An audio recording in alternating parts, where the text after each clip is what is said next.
Welcome to our series, the first of 5 of the complete guide to remote work. Let's dive right in. There's been a significant uptick in interest about remote work. Whether you're a manager or an employee, many of us are finding that we need to adapt to a new normal, and that includes learning to work from home efficiently. Now, this is nothing new. Many individuals and companies have embraced remote work for a while now. Here at Desktime, we've also been empowering teams to embrace remote offices for years. That means that we have a lot of experience under our belts that we can share with you.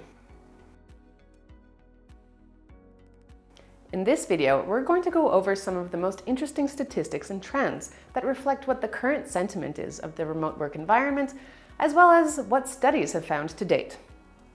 We all know that technology is driving the way that work is being done. Businesses and employees of all sorts are seeing this as an opportunity to either save or make more money. And this has been happening thanks to the power of the internet. With that, I present to you our first statistic.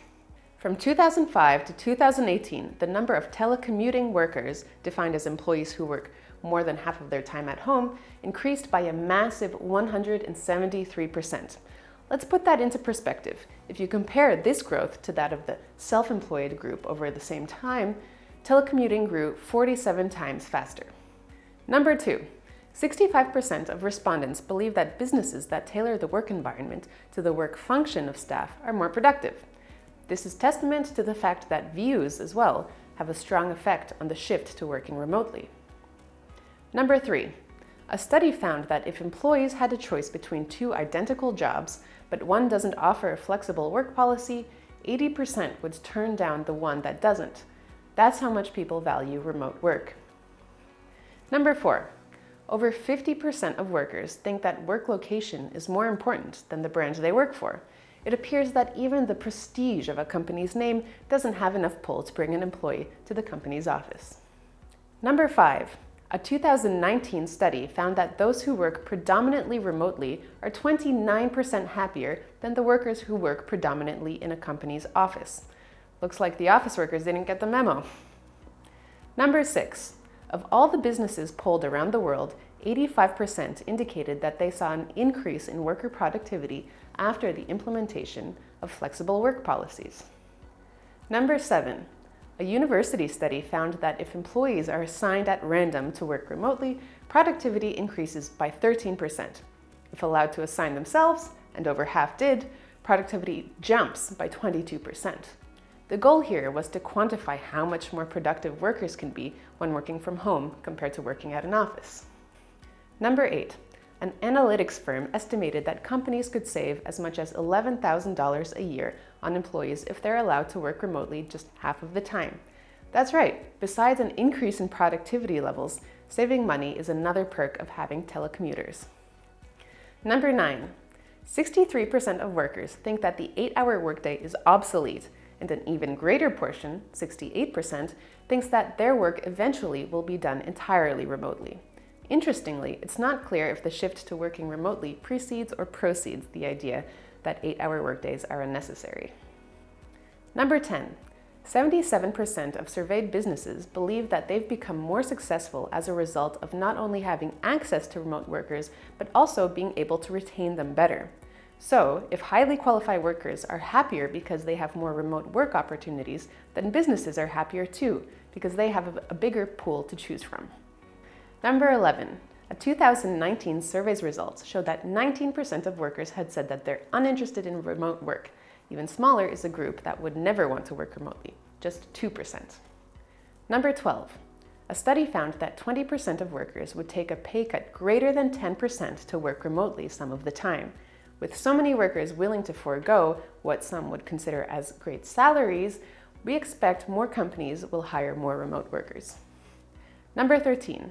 According to a report from 2019, 84% of remote employees do their work mostly from home.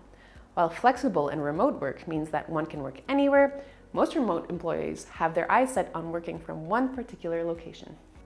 Number 14. It is estimated that for every real job posting out there, there are at least 60 to 70 fake job postings. In essence, all this clamoring for remote jobs has provided ripe opportunity for unscrupulous individuals to scam job hunters. Number 15. An incredible 93% of all technologists want a remote job, yet only 60% actually have one. Most of us likely know that the technology sector has the highest number of remote workers, but it's surprising that many aren't employed how they want to be. Number 16. By 2025, at least 70% of the workforce will spend 5 days a month working remotely. One thing's for certain, it seems like this statistic might have been sped up thanks to the pandemic. Number 17. Statistically speaking, the chance of getting divorced increases by up to 40% when a worker's commute is longer than 45 minutes. Although researchers don't know why, the meaning is clear. Remote work indirectly saves people's marriages by eliminating commutes. Number 18. According to a 2020 report, 83% of workers don't think being at an office equates to productivity. Turns out offices aren't really necessary after all, huh? Number 19. The main reason why workers want to work remotely, cited by 95% of everyone polled in a 2020 survey, was for work-life balance.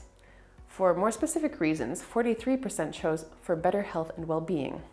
Many people think that reason workers want to work remotely is so that they can be more comfortable. Statistics show that this is actually not the case. Number 20. Our last statistic is a confirmation that the push for remote work will continue. In one report, the Workforce Futures report, 89% of people polled indicated that they think working remotely should be the standard way of performing work. That concludes our 20 interesting statistics and trends about remote work. Did you find any of these statistics intriguing? Let us know your thoughts in the comments below. And thanks for watching. If you like this video, give it a thumbs up and subscribe to our channel if you haven't already. We have 4 more videos coming up in our series, The Complete Guide to Remote Work. See you next time.